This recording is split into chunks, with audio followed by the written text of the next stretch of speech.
দুই বিদেশি তরুণী গন্তব্যে যাওয়ার জন্য একটি অটো ভাড়া করেন। অটোতে ওঠার পরপরই আনন্দে আত্মহারা হয়ে পড়েন অটোচালক। বিদেশি যাত্রী তার অটোতে উঠেছে, এ যেন তার জীবনের এক বিশেষ মুহূর্ত।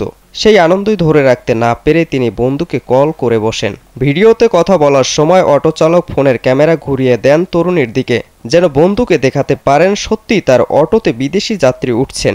অটোচালকের এমন আচরণ দেখে অবাক হয়ে যান দুই তরুণী। তারা চালককে বারবার ভিডিও কল বন্ধ করার অনুরোধ করেন, কিন্তু বিদেশির কথা বুঝতে পারছিলেন না অটোচালক। আলোচিত এই ঘটনা ঘটেছে ভারতের রাজধানী দিল্লিতে। ইতিমধ্যে এই ঘটনার একটি ভিডিও সামাজিক যোগাযোগ মাধ্যমে ভাইরাল হয়েছে।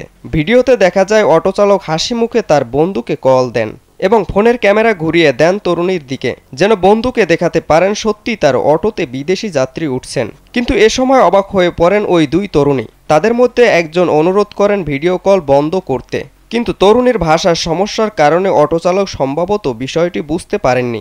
পরে ওই তরুণী ঘটনাটির ভিডিও করে নিজের ইনস্টাগ্রাম অ্যাকাউন্টে শেয়ার করেন।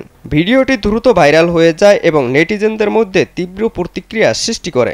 অনেকেই মন্তব্য করেন এই ধরনের আচরণ ব্যক্তিগত গোপনীয়তার সরাসরি লঙ্ঘন এবং বিদেশি নাগরিকদের সঙ্গে এভাবে আচরণ করা দেশের ভাবমূর্তির জন্য লজ্জাজনক।